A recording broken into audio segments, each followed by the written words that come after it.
Hello दोस्तों, आज की कहानी है कलयुगी बेटा और मेरा वृद्धाश्रम। माँ, मुझे कुछ महीनों के लिए ज़रूरी काम से विदेश जाना पड़ रहा है। तेरे रहने का इंतजाम मैंने करा दिया है। तकरीबन 30 साल के अनमैरिड डॉक्टर सौरभ ने देर रात अपनी माँ से कहा। माँ ने कहा, बेटा, तेरा विदेश जाना जरूरी है क्या? माँ की आवाज़ में चिंता झलक रही थी। माँ, मुझे विदेश जाकर कुछ रिसर्च करनी है। वैसे भी कुछ ही महीनों की तो बात है, सौरभ ने कहा। माँ ने कहा, जैसी तेरी इच्छा। और फिर छोड़ आया सौरभ अपनी माँ कमला देवी को पड़ोस वाले शहर में स्थित एक वृद्धाश्रम में। वृद्धाश्रम में आने पर शुरू शुरू में हर बुजुर्ग के चेहरे पर जिंदगी के प्रति निराशा साफ झलकती थी, पर कमला देवी के चेहरे पर वृद्धाश्रम में आने के बावजूद कोई शिकन तक न थी। एक दिन आश्रम में बैठे कुछ बुजुर्ग आपस में बात कर रहे थे। उनमें दो तीन महिलाएं भी थीं। उनमें से एक ने कहा, डॉक्टर का कोई सगा संबंधी नहीं था क्या, जो ये अपनी माँ को यहाँ छोड़ गया? तो वहाँ बैठी महिला बोली, कमला देवी के पति का देहांत जवानी में ही हो गया था। तब सौरभ करीब 6 साल का था। पति की मृत्यु के बाद कमला देवी और उसके बेटे को रहने और खाने के लाले पड़ गए।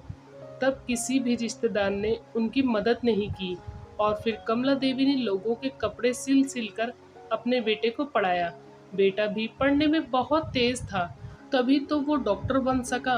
वृद्धाश्रम में करीब 5 महीने गुजर जाने के बाद एक दिन कमला देवी ने आश्रम के संचालक सुरेश वर्मा जी के ऑफिस के फोन से अपने बेटे के मोबाइल नंबर पर फोन किया और कहा, सौरभ, तुम दिल्ली आ गए हो या अभी विदेश में ही हो? माँ, अभी तो मैं विदेश में ही हूँ, सौरभ का जवाब था। हर 3-4 महीने बाद कमला देवी सौरभ को फोन करती और उसका एक ही जवाब होता, मैं अभी वही हूँ, जैसे ही मैं यहाँ आऊँगा तुझे बता दूंगा। इस तरह 2 साल बीत गए। अब तो वृद्धाश्रम के लोग भी कहने लगे कि देखो कैसा चालाक बेटा निकला, कितने धोखे से अपनी माँ को यहाँ छोड़ गया। आश्रम के ही किसी बुजुर्ग ने कहा, मुझे तो लगता नहीं कि ये डॉक्टर कोई विदेश भी गया होगा, वो तो बुढ़िया से छुटकारा पाना चाह रहा था। तभी किसी और बुजुर्ग ने कहा, मगर वो तो शादीशुदा भी नहीं था। अरे होगी उसकी कोई गर्लफ्रेंड, जिसने कहा होगा कि पहले तुम अपनी माँ के रहने का अलग इंतजाम करो, तभी मैं तुमसे शादी करूंगी। 2 साल आश्रम में रहने के बाद अब कमला देवी को भी अपनी नियति का पता चल गया। बेटे का गम उसे अंदर ही अंदर खाने लगा। वो बुरी तरह टूट गई। 2 साल आश्रम में और रहने के बाद एक दिन कमला देवी की मृत्यु हो गई। उसकी मृत्यु पर आश्रम के लोगों ने आश्रम के संचालक वर्मा जी से कहा, इसकी मृत्यु की खबर इसके बेटे को तो दे दो। हमें तो लगता नहीं वो विदेश में होगा, वो होगा यहीं कहीं अपने देश में। इसके बेटे को मैं कैसे खबर करूं? उसे मरे तो 3 साल हो गए हैं। वर्मा जी की ये बात सुनकर वहां पर उपस्थित सभी लोग हैरान रह गए।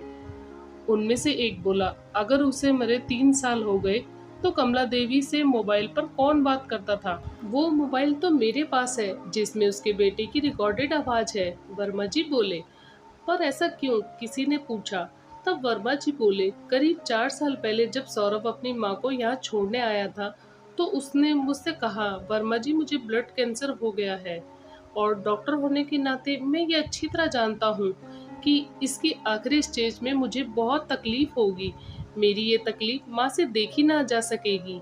मुझे तो मरना ही है, पर मैं नहीं चाहता कि मेरे कारण मेरे से पहले मेरी माँ मरे। मेरे मरने के बाद 2 कमरे, एक हमारा छोटा सा फ्लैट और जो भी सामान है वो मैं आश्रम को दान कर दूंगा।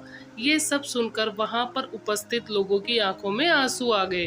कमला देवी का अंतिम संस्कार आश्रम के एक हिस्से में कर दिया गया। उनके अंतिम संस्कार में वर्मा जी ने आश्रम में रहने वाले बुजुर्गों के परिवार वालों को भी बुलाया। माँ बेटे की अनमोल और अटूट प्यार का ही असर था कि कुछ बेटे अपने वृद्ध माता पिता को वापस घर ले गए। दोस्तों, इस वीडियो को लेकर आपकी क्या राय है, हमें कमेंट करके जरूर बताएं।